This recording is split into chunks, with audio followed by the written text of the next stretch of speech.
This is the 7th and final installment of the series Social Media and Education. This part will discuss caveats of integrating social media into the classroom. Number 1, novelty. So because social media is so new, it has yet to be broadly integrated into the educational environment. So really at this point in time, there's not that much formal guidance on how to actually implement social media in education. So basically, there's less documentation on which to model techniques. Also, because it's so new and because it has its roots in the personal sphere, there can be a lot of institutional resistance in regards to the credibility or the integrity of the medium. So this is another barrier that you might encounter in incorporating social media into lesson plans. Number 2, time commitment. Now this might be the most challenging caveat that I can offer to you. Basically, implementing social media into the classroom requires a tremendous amount of planning. You can't just decide to use Facebook and just do it. It needs to be connected to lesson plans and objectives, and it needs to have a deep tie-in there. You also need to consider how to evaluate and assess use in social media, and you need to be able to consider how to motivate students to use it over the course of the term. Now, even though students are generally technologically adept, they may not have the same levels of technical aptitude, and they may require a lot of technical instruction and support over the course of the term, especially when using things like wikis or blogs that they may not have as much experience with as opposed to Facebook or Twitter. And to make things even more complicated, you yourself might need some technological instruction and support. So these are things that take up a lot of time and need to be plotted out very carefully beforehand. Finally, using social media in the classroom requires consistent ongoing discussion. So you're going to need to be able to dedicate time outside of the classroom to stimulating these conversations and giving feedback and responding and just basically facilitating the conversations. And clearly this takes a lot of time. 3, student comfort.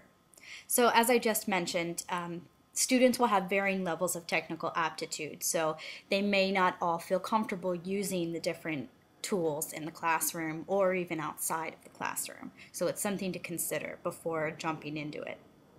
Now, not all students will have had positive experiences online either. So, for example, students might have experienced bullying online, which will present problems in being required to use it in the classroom. Students might also feel that they like the distinction between their personal lives and their academic lives, and they don't want to mix the two. So these are things to consider also before going ahead and implementing social media.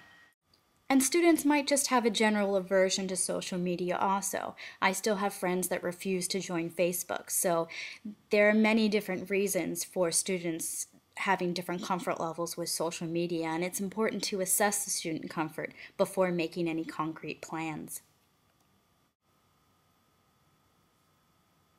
4, giving control to the students.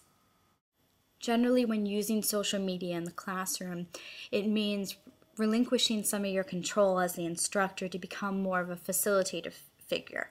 It means allowing students to develop their own conversations and interactions organically and to be able to express themselves and share things freely.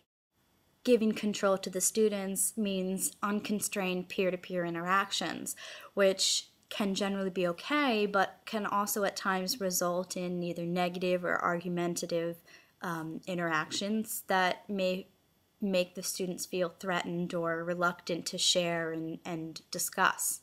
Finally, giving control to the students also means that students need to have a high degree of self-direction and self-reflection, and some of the students might not have developed this yet. So it might mean that they need a little bit of extra help, but on their own, it can be difficult for them to get any value via social media. 5, privacy and security. Now, it's been proven time and again that even if you have your social media profiles on private and strictly monitored for privacy, it doesn't mean that third parties can not gather information from you. So private is not always private on using social media. So this is important because students might have concerns about this and they need to be aware of it at least. As I previously mentioned, students might also have concerns about the boundaries between personal and academic lives.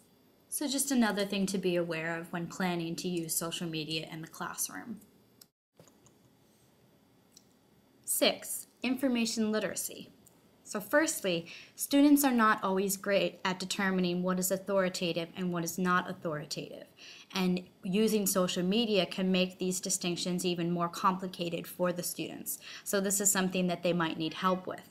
Now, they also might not have the sense of self-direction and self-reflection, as I mentioned previously, that they might need to utilize the information that they gather through the social networks or the social media.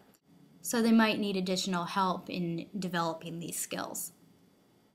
In recent years, the internet has become increasingly personalized to the individual user, particularly in regards to social media. And this has led to what's called the filter bubble, which means that when you search for things on Google or you look at your Facebook newsfeed, what you see is based on algorithms and filters that are meant to determine what's relevant to you as an individual. So basically it creates an echo chamber where it spits back your own ideas and values to you. Clearly, this can be problematic when considering the use of social media in an educational context. You really want students to have access to a wide range of information, but this is not always the case. So it's something that you need to be aware of and that you need to make your students aware of when using social media. Now that's all for the caveats, and I'm going to leave you with one final thought. So LOLCAT wants you to know, it is important that new technologies are integrated into learning and teaching only when driven by pedagogy rather than technology for technology's sake. And that's all for the series Social Media in Education. Thanks for watching.